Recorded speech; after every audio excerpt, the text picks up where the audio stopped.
Speaking of swagger, from Channel 9, we've got sports reporter Michael Atkinson. Has he just dropped out again?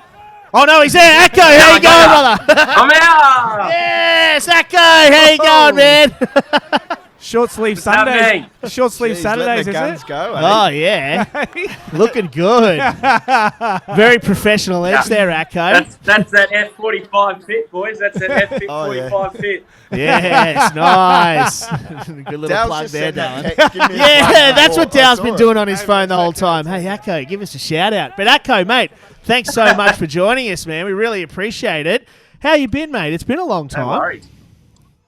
It has been a while. You guys have got a real Eli Peyton Manning thing going on here. I'm a big fan of it. He gets it. He gets it. He gets it. We're not reinventing the wheel here, Atko. We're just making it a bit better. But Making it better. You're making it round instead of square. No, that's good. it. Well, that's the pack way, square wheels. But mate, you're obviously you've got the finger on the pulse when it comes to all things sports. But a lot of people may not know your background is obviously in rugby. You're a Jeeps boy through and through, and you started out at the QRU. I mean, you've seen it all from inside the QRU and inside the greater sporting landscape. Things like this, the Reds Development 15 versus the QPR Presidents 15. We've seen iterations of it in the past, but it's awesome and it's a great opportunity, not just for the players out there, but for a game as a whole. Yeah, it's fantastic. I think you speak to anyone in rugby, that everyone says that what we need more of is games. You know, I was actually at a conference early in the week run by Rugby Australia with coaches, GMs, CEOs, physios, S&Cs from all the state teams, all the provinces. Earlier this week, they all came together for a 3-day conference, and they're talking about how do we capitalise on the next 10 years, the golden decade, as they're calling it, with all these big events coming to Aussie soil. And one message, one theme that kept coming up is we need to play more rugby, we need more competitions. How that looks, or what competitions they are, they'll work out in time. But this is a good start, isn't it? It's fantastic. You can see the standards still really high, and we're deep into October rather than the club season being done and dusted by mid to late August or early September. Guys are still playing quality rugby as we get towards the back end of the year. It's fantastic. Yeah, it certainly is. Obviously, we've seen Australia A, you know what I mean? They've done a terrific job. They've now played 6 tests across 2 different competitions. And then we're seeing this, not just in Queensland, but in every other state as well. You know what I mean? What do you feel like is that next step? Do you know what I mean? Is it more games like this? Is it touring? Do you know what I mean? Do we bring back something else? But what do you believe, to be that kind of, that in-between between club footy, Super Rugby, and international footy? Dal, I've spoken to you about this a fair bit. I'm a massive fan of some sort of national club competition. I think they need to elevate the club comp up to a national level. So once that QPR and Shoot Shield are finished and John Ident, etc., then a number of clubs from those competitions then go up and to play into a national comp. I think that can fill sort of the NRC type space, because there's already existing clubs and support bases and all that sort of thing. If you're elevating, let's say, the 4 finalists from QPR this year, 6 of the 8 from Shoot Shield, or what is it? 6, do they make 6 down there? However many is down there. You elevate a few and you pick a couple from ACT, Victoria, WA, and you play a national comp. That fills that NRC space, I reckon, without having to try and create new brands and create new attachment to teams and all that sort of stuff. And I think it rewards the clubs as well. And then I think you have to keep the Australia A program. I think it's proved to be really, really beneficial. The 2 tours that they've done, that has to stay, absolutely. I think you put those 2 things in place and it won't take long. It'll start to translate at the Wallaby level as well. Agreed. I mean, but there's a lot that goes into it, Atko, in regards to the cost of it and how that competition actually looks. But I mean, just we've got what I would say is a proven model right now with the Reds Development versus Premier Presidents 15, the Australia A program. You've got down in Sydney next year, they're having a North Harbour versus South Harbour competition in lieu of a larger national competition. At the very least, you touched on it. Playing more football like this, maybe at the end of every season, you have like a 3-match series, representative series. That's got to do a hell of a lot within the clubland space as well. Oh, yeah, absolutely. And, if there are costs associated with making a national club comp are a bit too hard to handle, at least in the short term, a little bit too much to bite off and chew to start with. Maybe you do something like this and then you come together and even you have like a New South Wales president's side versus a Queensland president's side, like on the back of something like this. You use this as an extra selection platform, I guess, and you pick, a Reds Challenger side and a Queensland Presidents 15, and you got a TARS Challenger side and New South Wales Presidents and so on and so forth. I just reckon the more rugby you can play is going to be better, but also if you expose guys to different players from different areas of the country as well, it's going to be better for the game. Hell yeah. And Atko, you were just talking about the golden decade that they've said. Obviously, we've got a British and Irish Lions tour. We've got the Men's and the Women's World Cup. I mean, it's going to be absolutely massive for rugby in Australia, but I don't know if you would have a finger on the pulse in regards to what Rugby Australia as a whole is really looking and anticipating they can invest in. But is there anything that you've heard that they're really focusing on to try and put whatever money we do make back into the game and how that may look? They've kept that pretty closely guarded, I think, because they don't want to get anyone too excited or sort of shoot off too early, a bit like you in the sack, J-War. So it's true. It's true. Well, you said 10 years, not 10 seconds, but that's all good. You're a dad now, mate. You know how it is. You just take it whatever you can get it. Yeah, mate. Again, I only need 10 seconds, bro. Exactly. Mate, one shot is all you need. One shot is all it takes. That's all it takes. But what they were really talking about the other day, on top of playing more games and getting that sort of competition up and running, is there's a big focus on putting more investment in coaches, which I think people have been moaning about or bemoaning the lack of in Australian rugby for a while now, like actually putting more investment in developing our coaches and not just developing talented players, which I think everyone in Australian rugby knows we need. So, I mean, that's a good sign. But, yeah, they're keeping it all pretty closely guarded. It was fascinating to talk to some of those people at that conference. And the guy who's like the head of high performance at Rugby Australia, his name's Peter Condy. He's come from the AIS, and I sort of quizzed him on that NRC space, and he mentioned a couple of times like a national club comp, sort of something like that. So I think they're strongly looking at something like that. I think everyone agrees that not having an NRC has been detrimental to the game in this country or detrimental to development in this country. So trying to replace it or fill that space with something is an area they're looking at pretty closely. All right, Atko, we'll keep you on the blower real quick, but we've got Doss on the field, and he's actually going to interview the referee, Damon Murphy, as we speak, so sit tight.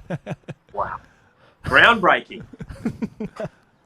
If he doesn't say who's the best Murphy... Which one Here we do you want, go. Lindsay? I got a low one. What do you reckon? You have a squirt, mate. Yeah, low one. You're going to have to keep it right. He's got to tell Damon that Tom Lucas was spraying him at half time. No, please don't. The refs hate Lucas's Boys, already. You guys got us? Yeah. We got you. Yeah. The refs already hate Lucas's. Mate, Damon, first half, penalty count was about 11-1. What were the President's 15 doing, in your opinion? Just ruck infringements, mate. Hands Ruck past the ball. infringements.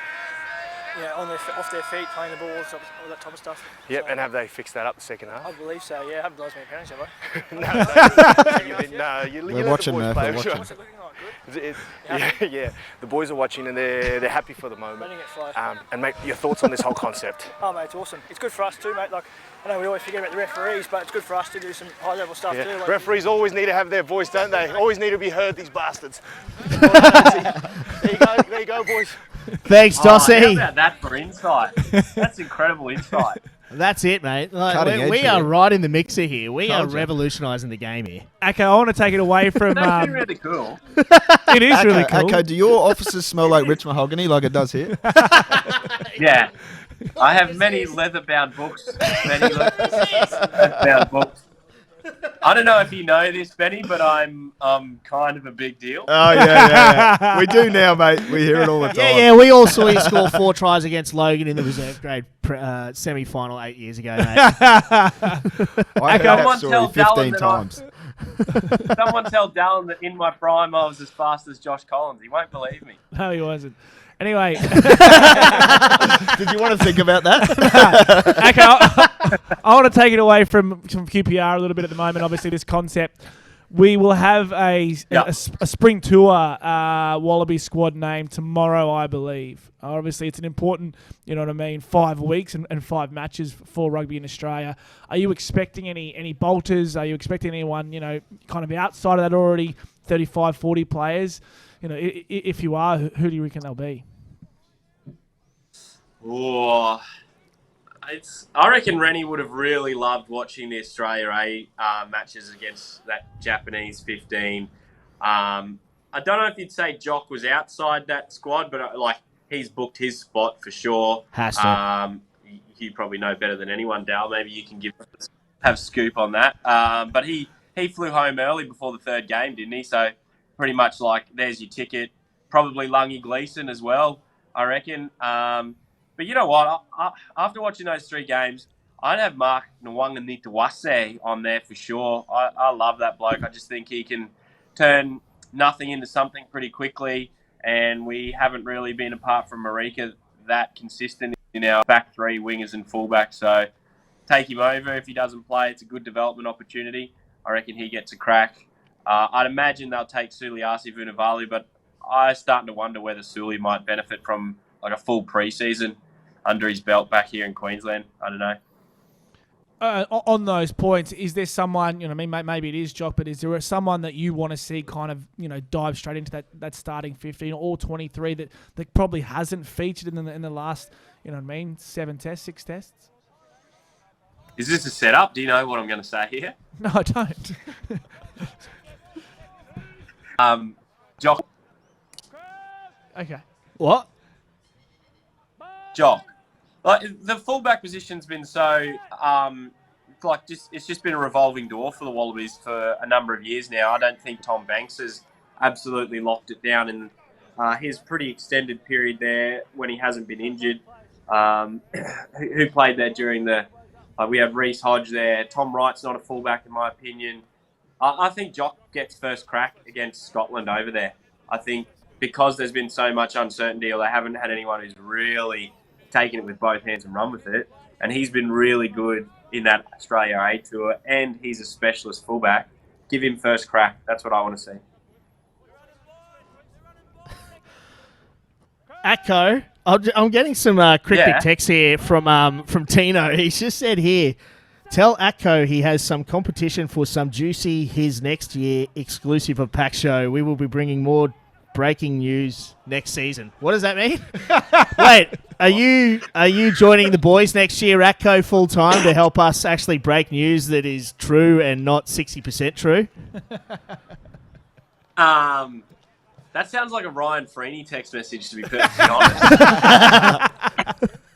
Tino, has Ryan got your phone, mate? I'd be real worried if he does. I don't know what's going on there. there. Some of his pronunciation. He's got every last name. So many OnlyFans right now.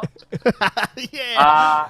Look, nothing's been put to me in writing yet, Jay Moore, but not enough zeros, mate. Yeah, every man has a price, and mine's usually a free F45 membership and a couple of bags of biltong. I'm happy to part with that, mate. Dow? Absolutely. But before you go, Akko, and just finally, obviously we asked Swaney before. He talked about Taylor Adams, and he said that he's someone that's really impressed him this year in Premier Rugby, and feels like he can go to that next level. What about someone from your perspective who can go to that next level, and you'd love to see, you know what I mean, move into a red squad or a squad elsewhere, within Australia? I might have said Taylor Adams too until he dropped that ball on the try line and the Reds development 15. Good try. Can we get Benny Lucas back in Australia? Is the Australian dollar still? Is the currency rate? It's coming still, back, mate. Positive against the yen or what? We spent 15 years trying to get him out, mate.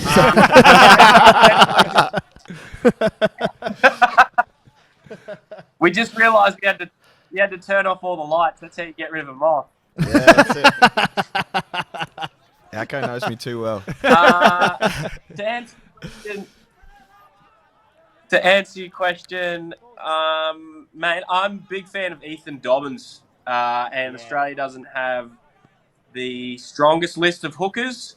And I mean, it's one moment, but that try he scored last week at Sunnybank, the athleticism from a hooker, that's exciting. And speaking of Dave Rennie, he hasn't mentioned Ethan Dobbin specifically, but what Ethan showed in scoring that try is something that Dave loves to see in his hookers. So I'd love to see Ethan get a crack at the next level, and maybe even his club teammate who's playing for the Red side today.